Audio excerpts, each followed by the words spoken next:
The opinions expressed are those of the participants and do not necessarily reflect the official positions of the sponsors, advertisers, or presenters. Advertising does not imply endorsement by the sponsors and presenters.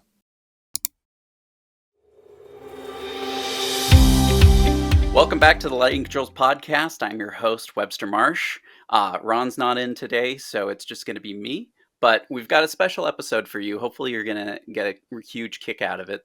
But first, just want to say that this is presented by the Lighting Controls Association, or LCA, and it's financially supported by the National Association of Innovative Lighting Distributors. You can also check out our website, lightingcontrolspodcast.com, where we've got all of our episodes and a lot of other information, including information about the new NAILD LSC certification. And additionally, huge shout out to our sponsor for this episode. We could not do this without your support. MaxLight is our sponsor, maxlite.com/CMAX. CMAX is their lighting controls platform. It is definitely worth your time checking it out. What it offers is a really revolutionary way of doing lighting controls, especially luminaire level lighting controls, triple LC, where you have USB-C port connection that you don't need to provide lighting controls at the beginning of a project. You just need to provide the enabled fixtures, and you can add your lighting controls later on through this patented USB-C technology. And additionally, you can swap out modules. So maybe you start off with a motion sensor, but you realize, no, actually, I want a motion and a daylight sensor, or I just want a module without any sensing technology. You can swap that out really easily, and you can scale from the basic local control setup all the way through their networking setup really easily with this swap out. So I really recommend you check it out. It's an excellent addition to the toolbox when it comes to lighting control solutions. So check them out, MaxLite, maxlite.com/CMAX. But anyway, so let's get into the conversation. So today we got Chris. Chris, do you mind just giving us a quick breakdown on who you are and what you do for anybody who hasn't seen an episode you've been in before? Sure. Thanks for inviting me back. It's always a pleasure to get involved in this podcast, and I always love a forum when I can speak my mind when I have an opportunity. So, yes, I'm from Control Force. We're kind of a new company. We just celebrated our first anniversary, and we are really just a services company. We're a little unusual. We really don't buy and sell. We do more than just startup work. We do a lot of building maintenance, a lot of service on existing systems, and we deal with almost everyone out there. Certainly the top 4 or 5 major players out there are companies that we regularly service. But I was surprised when I was exposed to some of our cooperating manufacturers, especially MaxLight, to appreciate what companies like that do have to offer to the everyday guy. Not the person who's looking to control the world. But we have that opportunity of working in very different environments, everything from hotels to thematic buildings, thematic spaces, institutions, schools, hospitals, prisons, places like that. A lot of exposure to all types of installations. And that gives us a kind of a unique look at the industry in the sense that we're out there really looking at all these different manufacturers and seeing the practical way they go about their business.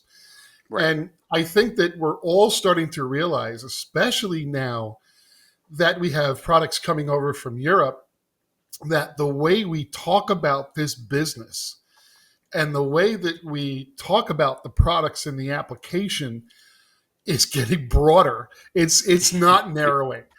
We have more words out there. We have more terms to play with every day. And I think that's it's a major roadblock in some projects to facilitate a more comfortable environment for people to work together. It gets one simple question can domino into holy cow, nobody knows what they're talking about, kind of thing, right? No, and I do want to give a shout out to the people who listen to this podcast from over the pond, because I hear from every now and then from people who are in Europe saying it's really interesting to hear about how American lighting control systems are done and how the model works in the US, because they don't understand why we don't follow their model, and vice versa. We don't understand why they don't follow our model. And so there is sort of that lack of cross sharing of knowledge. But I think I completely agree with you that we're seeing this cross pollination of definitions and terms and technology, slowly, but it's happening. And as a result, we are becoming more diverse in what tools we have available to us, as opposed to more specific. And I think that is sort of a challenge within our industry to overcome. At the same time, with diversity, we need to have clarity of these terms. We need to make sure that we're using the same terminology throughout. Whether you're in Europe, whether you're in the States, whether you're in residential or commercial or theatrical, you really need to ensure that those terms are consistent, because otherwise, when you have somebody coming over from a different part of the industry, they might be saying the same exact word, but they're actually using a very different definition for that word. And so, Yeah. there Well, was I think we joked about one that we saw the other day where it was a European product, and what they called their processor was an application controller. right. Now, theoretically, yes, that's exactly what most processors are today. I mean, they're just running apps, right? So Yeah. in a way, that's an okay definition. There's nothing wrong with it, but not everybody understands what they mean, or that they're referring to the processor, right? Right. Well, So it's a and great example. the term controller, by the IES definition standards, is the device that's actively controlling the luminaires. And so, because you can't use dimmer to refer to a dolly controller, because it's not actually dimming, it's just sending control signal.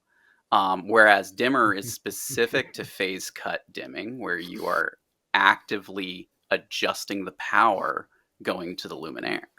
And so that's why IES came out and said, okay, use controller, don't use dimmer, because a lot of people were mischaracterizing things as dimmers when they weren't actually dimmers. I can see But people's heads spinning right now. It's right. So what is he talking about? What is he saying? right. No, and it is sort of one of those things where when we get to the semantics of everything, yeah, I'm sure there are going to be people who listen to this episode and are like, "What are you talking about? Like, it is a dimmer." And it's like, okay, let's look at the technical requirements of a dimmer and discuss that, because that is where IES came from with these terms and definitions. And so it's really important, whether or not we agree that the word choice is accurate, like for instance, commission. If it's consistent, then that is more important, in my opinion, than if it's, okay, if everybody started referring to as a one line as a riser diagram, which they're not the same document, then I'd accept that. I'd be like, okay, fine, this industry refers to one lines as risers, and that's just going to be how it is. But that's not consistent. We don't consistently refer to one lines or single lines, or, we have three words to refer to the same document. And so the lack of consistency there really is the problem. It's not which word we're latching on to, because so I think what's important is maybe on a project by project basis, there needs to be a confirmation or a discussion about what they're calling things or how they're addressing them. Right. Even if it comes down to reviewing the drawings, a friend of mine would love to take an opportunity to say, this is what we miss about job site meetings around the baker scaffold with the drawings laid out and all of us standing around. You're all standing in front of each other and you're having this discussion. You can look at what's up on the drawing. You can talk about what it's, what the engineer is using as terminology versus what the electrician might be using versus what the designer might be using.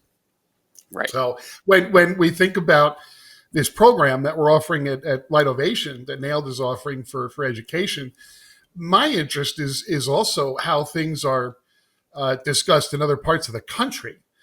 I live in this little bubble of New York City and the Northeast in general, and we kind of have our way of talking about things and doing things. That may be very different in California especially, who seems to Hmm. be obsessed with controls, and places like maybe Texas and or Florida or some of those other character states out there. But I'm interested to hear what other people have to say about how they, it's the Hmm. pop versus soda conversation, Right, right. Maybe, so. No, and I think, you also brought up a really interesting term in one of the webinars. We're 2 out of 3 webinars right now with the Nailed LSC, and then we go in person. But we actually had the second webinar yesterday as we're recording this. Um, and basically, you said critter laws, and that was referring to what I would refer to as Chicago Plenum, which is where you're basically putting all cable into conduits so that there's no opportunity for rodents or other creatures to get at your wires and chew through them and create a short between the wires. Yeah. And so that's sort of the thought process there. But if people aren't familiar with either critter laws or Chicago Plenum, then that could really cause a lot of confusion. And additionally, I know that luminaires have Chicago Plenum as an option because they have to have separate knockouts for the low voltage and the line voltage. But at the same, and knockouts is another good term that we should talk about too. But Yeah. um, the ideas of these, we may see again across the country different ways of referring to it, because Chicago Plenum, it's Chicago, but that doesn't mean that it's always just for Chicago. It's just that that's the standard that has kind of evolved to say, don't leave your low voltage wires hanging out in the open. But does the average electrician know what that means? When they hear that term, do they Yeah, know that means you're eventually burying your device, right, in another right. box? So, Right. No, uh, and that is the challenge there, is that it's easy to say it's Chicago Plenum rated, and if somebody knows what that means, they go, "Oh, okay, great. Yeah, like everything needs to be in conduit." And if somebody's unfamiliar with it, they might just be like, "Well, we're not in Chicago. That's okay." yeah. Well, and it's funny you mentioned the knockout issue, Yeah. because I have an issue with this when it refers to emergency devices. Some Mm, call themselves junction box mount when they're really a knockout mount. Some actually, excuse me, mhm. mount on a box, on a 4-inch square box or a 5-inch square Mhm. box. That's junction box mount, as Right. opposed to knockout mount, which is one that puts in the side of the box and comes through a knockout. Right. So just to kind of give people a visual here, your typical junction box or back box has an open face, which means that you can look inside of the box and see everything that's going on there. You might have a plate that covers over it, but if your device just fills that face, that would be junction box mounted. If, however, you take one of the circles that are there that are perforated and you knock out one of those circles, you've now created a hole in the junction box or back box so that you can run wire, conduit, whatever. But there are devices designed to use that hole instead of covering the face. And so you would have to have a metallic faceplate, or if it's PVC, a PVC faceplate to cover that open face to make sure that you're secure. But that's sort of the idea here with knockouts is versus junction box mounted, which I agree. And a lot of people, or there are number of groups out there that don't follow that logic path. They say it's junction box mounted when they mean it's knockout mounted or something like that. Just another example of how there's so many ways to look at the same application. Absolutely. No, it's really fascinating, and it makes it more difficult to enter the lighting controls world because of the fact that there are these mixed definitions and mixed terms. And so and there's no consistency again through these definitions. But also there's another term that I used, plenum, Yeah. and plenum rated, which a lot of people might not know what that means. And basically, if you go to a commercial building and you look up and you see tiles, and you can push those tiles away and get access to sub-ceiling, essentially, that is what's referred to as the plenum space. And if you are going to plan to mount a device in that space, it needs to be rated, because the fire protection is different in a plenum space than in the area below the ceiling, because you need to basically make sure that you're not going to like create a fire up in the sub-ceiling. So that's why you need plenum rated to be able to mount anything up there. Most devices nowadays are plenum rated, but it's sort of one of those things that, as a lighting control specialist, I always have to check whenever I'm using a new device. It's like, okay, is this plenum rated? Oh yeah, okay, great. Yeah. By the way, note to self: add that term to the LSC installation module. I don't think it's on there currently.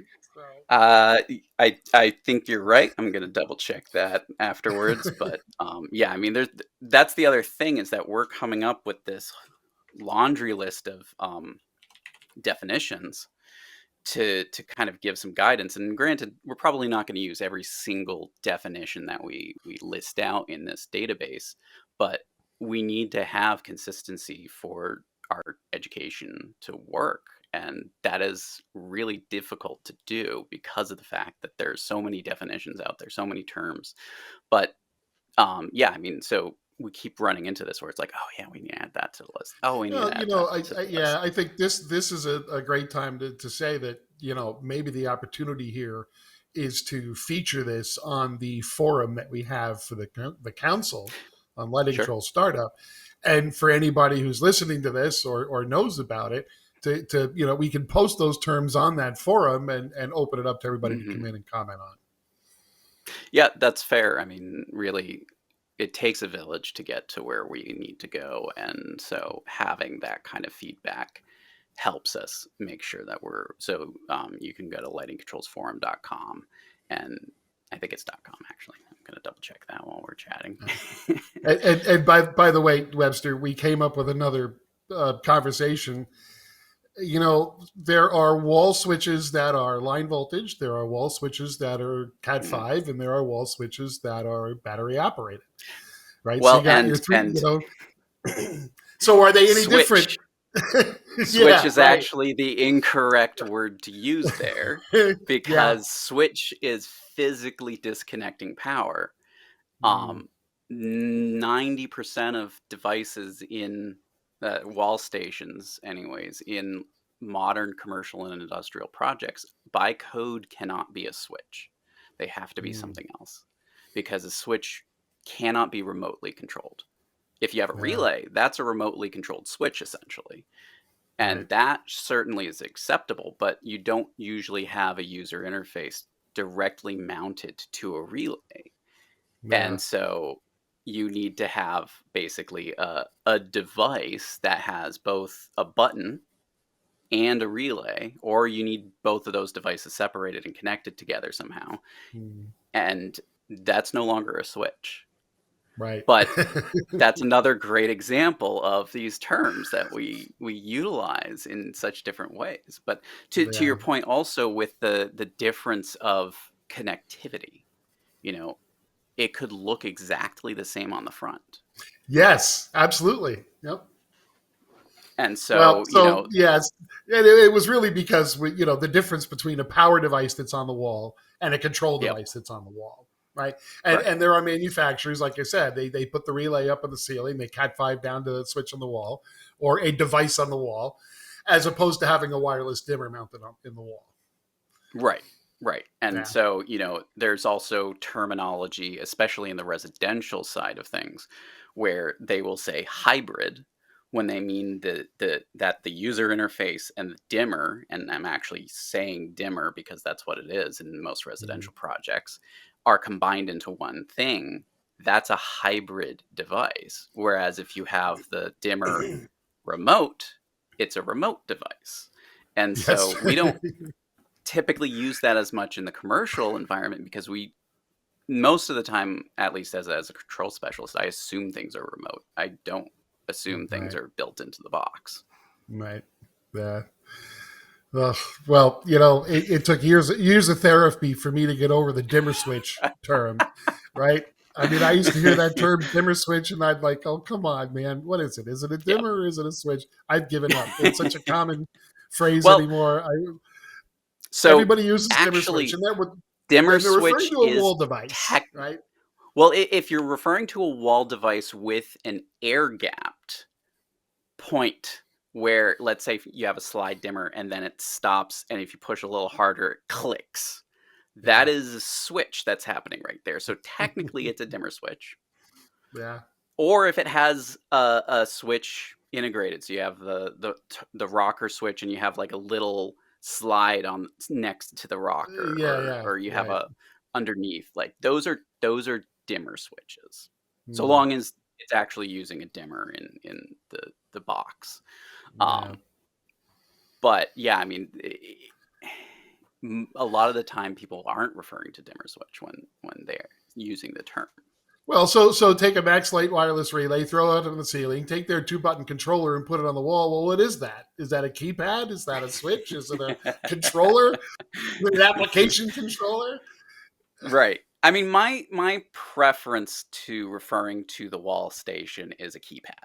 because 9 times out of 10 it is a keypad. It's momentary contacts, which are buttons, and it's usually not just one button. It's a series of buttons.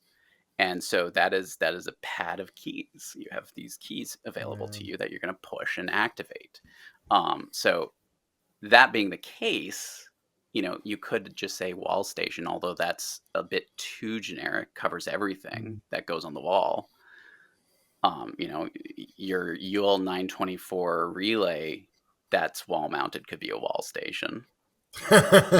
Yeah, right. So, Especially as a which remote test switch.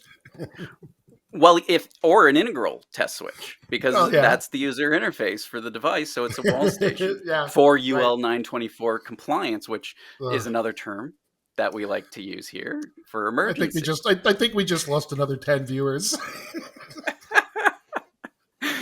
Well, either that, or hopefully people are taking notes, because I mean, this is pretty much what goes on inside my head when I'm reading stuff. I don't know if it's the same for you, but it's just sort of like, Well, okay, it's looking for, as far, like I said, as far as I'm concerned, it's looking to understand what everyone else is talking about, and right, try to repress my inner cranky old man and insist certain terms used in a certain way, but try to join right, the conversation in whatever terms they're using. Obviously, it's important to correct people if it's completely wrong.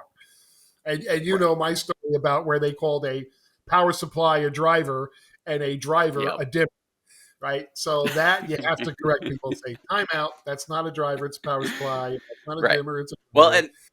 and power supply is another great one right there. I mean, so with typically when we say power supply, what we're referring to is a line voltage to low voltage transformer that is sending low voltage DC to power something like a Dolly control processor, or a splitter, or your server. Like, it could be any Mhm. number of things, but that's usually what we're talking about when we talk about power supply. And I usually use power supply unit, or PSU, as an identifier for that. At the same time, technically within some drivers, you have a power supply unit paired with a decoder. And so the power supply unit doesn't adjust its output.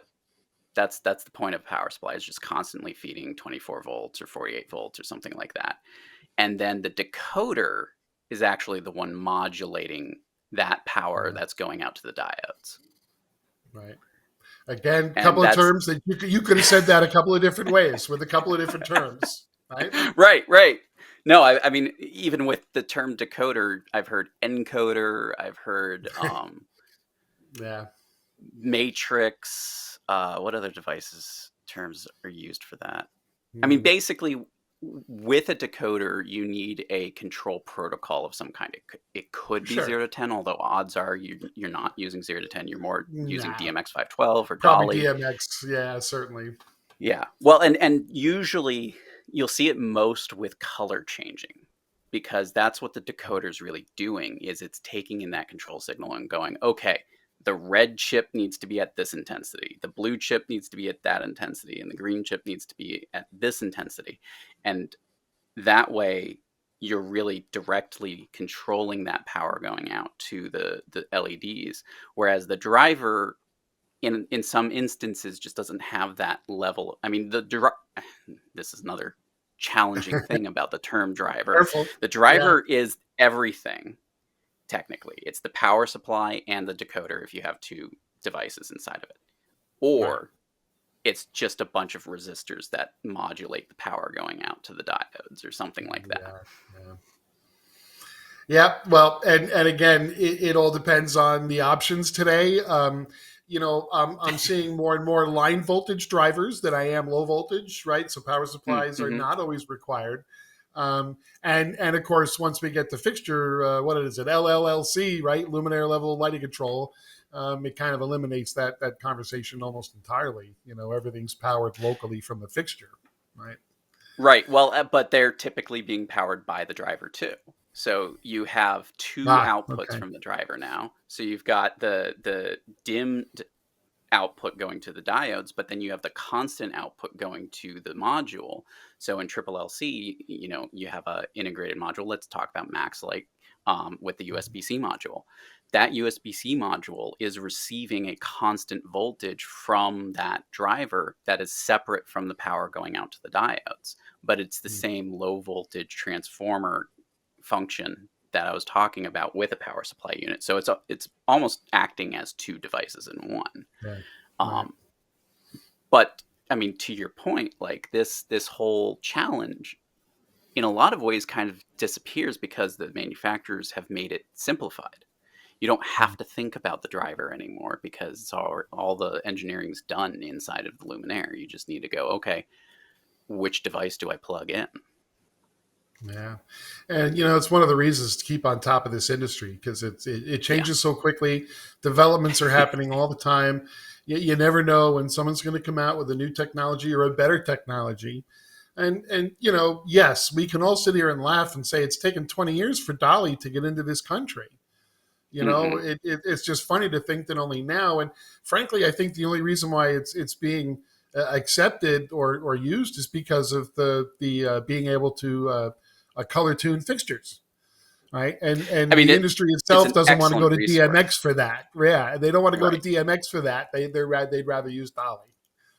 Well, I mean, I think there's a good number of reasons, and we could certainly do a whole episode just on the difference between Dolly and DMX 512. But I think you're right. I think tunability of white color is really one of the driving components to getting Dolly adopted here in the States. But I agree with you. It is comical, but I feel like there's a lot of things about the United States that are comical in that way. Like, for instance, the fact that we still use imperial measurements as opposed to instead of metric. And so as a result, you have this disconnect from the rest of the world. Yeah. Well, I tried to make a deal with France that if they accepted the imperial measurements, we would call it football, but they weren't going for it. So, and that, it is kind of funny, but, Webster, when you said earlier about, the acceptance of Dolly in the States, and I think some of it has to do with, and God forgive me, the unions and their willingness to accept that type of wiring. These guys were good old fashioned line voltage installers, and low voltage just couldn't get it. No, that's a really good point. And in New York, you deal with that really intensely, actually, because there are strong unions in New York City. And again, I agree with you. It's not to knock unions by any means. I think unions do a lot of great work in this country, protecting people's income. At the same time, there are hurdles that need to be overcome as a result. And so, out of curiosity, like, what is your experience in New York City with the unionization of the pretty much every project that you deal with? Yeah, well, I've always said that we're very local three centric.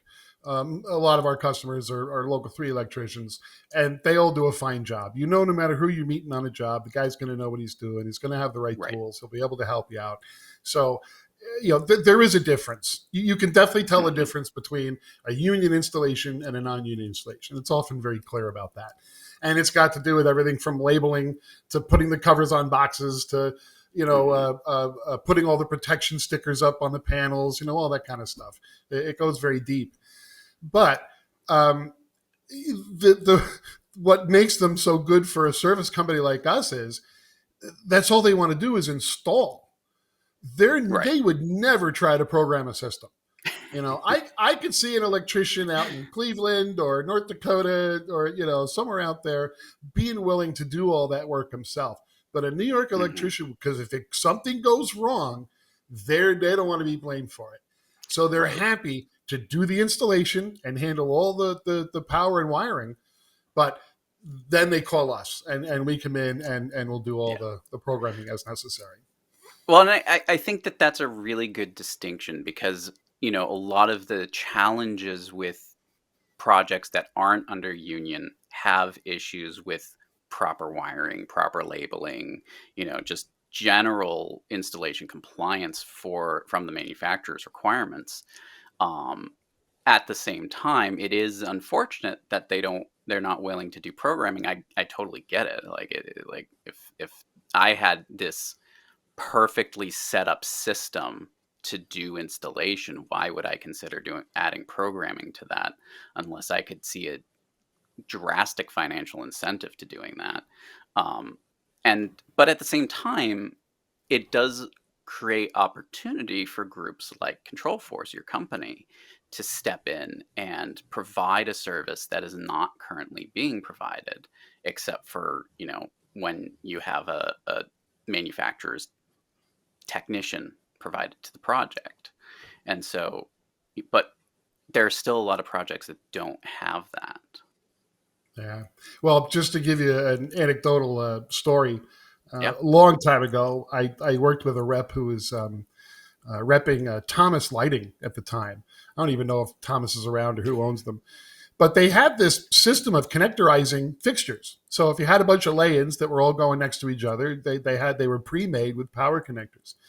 And the story was when they arrived on site, the electricians hacked off all the connectors so they could still splice them together like they would with wire nuts. I don't know that it's true. I never saw it actually uh, happen, but that was the story I was told, was that they just weren't Interesting. going to tolerate those connectors. They hacked them off so they had the ability to wire Huh. them all up in a junction box. So you know, It's really interesting because I mean, really, what they're doing is they're adding waste to the project. If true, I mean, we yeah, don't have any verification, but I mean, the idea is there, and I've heard of stuff like this happening in other yeah. instances. Like, for instance, if you have a DMX 512 with a 5-pin XLR, I've heard of people clipping the XLR off and then just hardwiring the strands. And it's like, why did you do Yeah. that? Ugh. That was perfectly soldered for your use. But it's like, uh, I don't know what this is. I'm getting rid of it. So yeah. Don't I, don't I, don't get me I started. but I mean, going back to that point of installation, there is sort of this focus on, well, I'm going to do what I know, and I don't know these connectors. And so Yeah. I get that. I totally understand why, if I were an electrician, I would be like, I'm not using these connectors. I don't know what they're rated for. I don't know how safe they are, how they're going to stay together. Like, I know Yeah. that if I wire this in a junction box with my splices, that it's going to work and it's going to be perfect. It'll be So I safe. get that. Yeah, exactly. And I think that we do that a lot too in the programming world, especially if we know enough about code that we just go, yeah, that's a interesting idea, manufacturer X, but I'm gonna do my own thing and just tinker with the code here and create my Yeah. own experience. Yeah. So Yeah. Well, so it's it's always amusing to show up at a job site or take a look at a set of specifications or have a conversation and listen to the terms they're using and listen to the way they talk about their project. I had another one. I was going to talk about it was a drawing that had excuse me, lighting control schemes, schemes. And I'm thinking somehow that sounds a little nefarious, you know, like so-and-so walks in the door and the sensor goes on after, he waves twice or something like that, Right. But it just was, they were just pointing out the behavior, their order of operations or their sequence of operations. But it was just funny to see the word scheme because it just sounds so, it sounds nefarious. It sounds like it's they're making trouble. No, it's great. Yeah, no, I mean, I have seen the word scheme used a couple of times, but it's usually as recommended designs that like this is the layout that we recommend you use for this space or something like that. Yeah, But I mean, I agree with you. The word scheme does kind of have this weird undertone to it that it's like, I don't know if I would use that word. Well, and we've had the conversation before about what I think is the difference between design and installation is the difference between sequence of operations and order of operations. As a designer, you want a narrative to say, this is how the room's going to perform. But as a startup company or a service agent, I'm going to give you your occupancy sensor report, your keypad report, your scene report, your time clock report. I'm going to give you all the details in a report world that will cause it to operate as per the sequence of operations, but we just call it an order of operations. So, again, it's that terminology. It's what are you talking about when you're saying it? And some people say, do you have a sequence of operations? Say, no, we have an order of operations. So, again, it's just the way you look at it. And I think that the reason why it's important to make that distinction, because I'm sure some people would be like, why don't you just say yes? And it's like, no, because they're not the same. They're two different documents and they serve two completely different purposes. Sequence of operations is saying, this is what I want, how I want it to work. Order of operations is saying, this is what is happening and how it has happened. And so they're two sides of the same coin, but they are completely different faces. You cannot say one is the other. Kind of back to my argument of riser versus one line. Riser has elevation, one line doesn't. And you can't say a one line is a riser because they're very different documents. They have different purposes. And so I think that's the challenge here is like, okay, when do you put your foot down about a new term or a new definition? And when do you just go, you know what, fine, like I consent to that, like whatever. Well, but it's one thing, Webster, to choose your battles, right, and decide to do that or not. But it's another in some cases to still be a leader and still explain. I understand what you're saying. I understand what you're talking about, but the rest of the world will get very confused if you say that. If you want to do it on this job, that's fine. But the next time you go out and talk about a job, use this term instead or say it this way instead or something like that. Right? No, and that does make me think about like whenever you see a scientist being interviewed about something, they're very specific about their answers because they don't want to confuse an issue. Like if somebody asks like, I heard that the Yellowstone massive volcano is going to erupt any day now, and the scientist goes, well, the reason why it's said that way is because from a geological perspective, any day now is within thousands of years. And so it's like, any day now in the sense of geological events happening, but it's not going to be like tomorrow probably.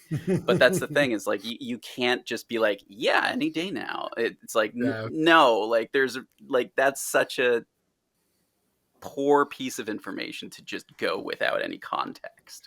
Boy, it's too bad we can't open up the lines. Can we get some callers in here as people tell us their stories and share their experiences of We do get emails every now and then, and we do like a listener feedback episode when that happens. But yeah, I mean, I would love for more participation. I mean, we get comments on LinkedIn or emails every now and then, and usually my response is, "This sounds like a great episode. You should come on the show and talk about it." Because of the Yeah. fact that, yeah, and so it would be great to kind of get other people's impressions. Like, okay, is Webster completely out of it when he's talking about dimmers and switches? Like, is that, are we beyond the ability to rein that in? Yeah. Um, so yeah, I agree. I mean, it would be fun to kind of do these live with call-ins, but um, maybe if we get enough people saying I want this, then it'll happen. Yeah. Someday, right?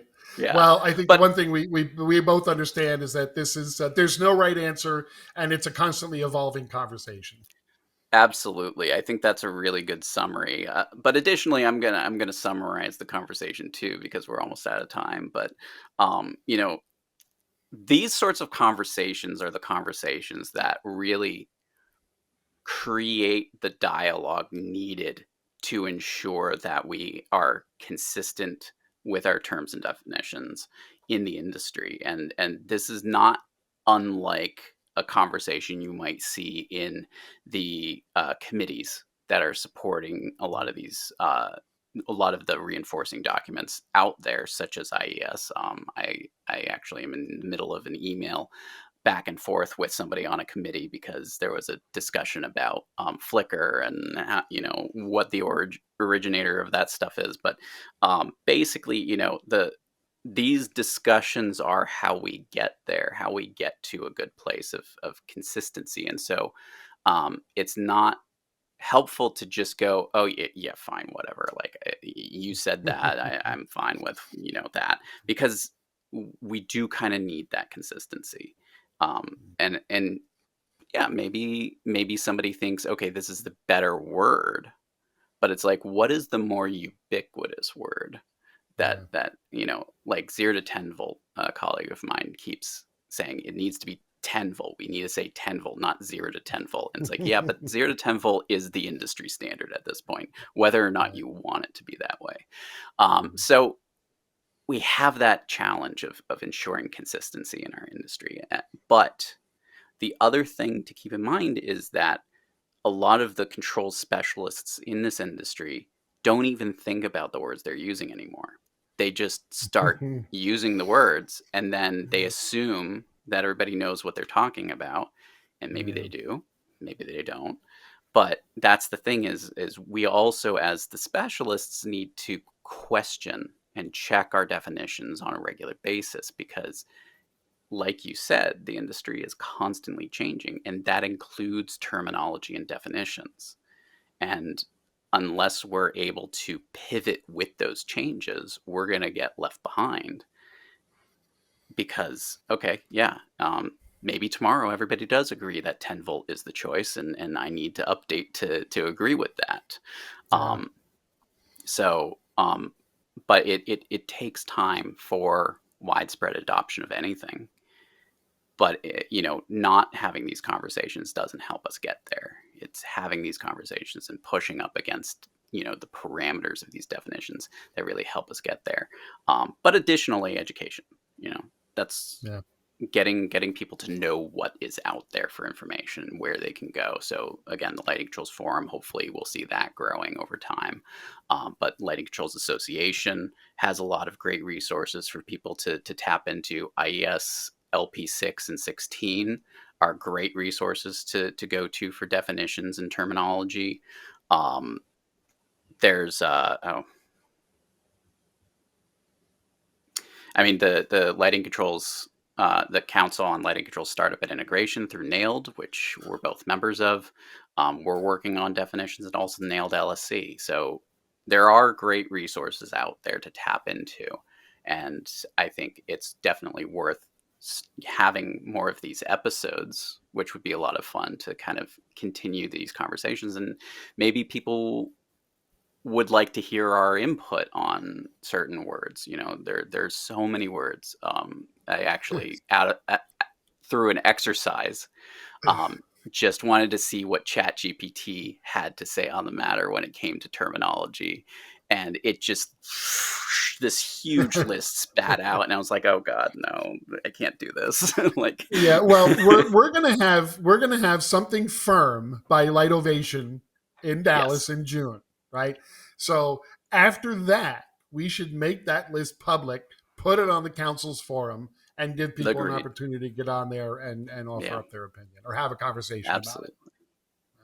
Well, Chris, thank you for coming on and having this quirky conversation. Hopefully we didn't lose any listeners, but if we did, I apologize. This is, I like going over semantics, definitions, terminology. Not everybody does. So I get that. But I also like writing book specs. So that's another thing that not everybody feels the same as me. But at any rate, you know, I think this is, as I said, really important to have these conversations. So thank you for humoring my me pleasure. and going through this. Yeah. Always a pleasure. Happy to do it. I'll close this out by saying this is presented by the Lighting Controls Association, or LCA, and it's financially supported by the National Association of Innovative Lighting Distributors, or NAILD. Check out our website, lightingcontrolspodcast.com. Got a lot of information, including information about the council that we were talking about. And additionally, just want to huge thanks to our sponsor, MaxLight, maxlite.com/CMAX. Their CMAX platform is a really interesting lighting controls platform. If you haven't checked them out by now, by this point in the episode, I hope you check them out now, because it really, it's fascinating to see these kinds of innovations coming into our industry, because they're really necessary and crucial to the success of the lighting controls in especially North America. So check them out, maxlite.com/CMAX. But until then, thank you for joining us. And Chris, again, thank you. This was awesome.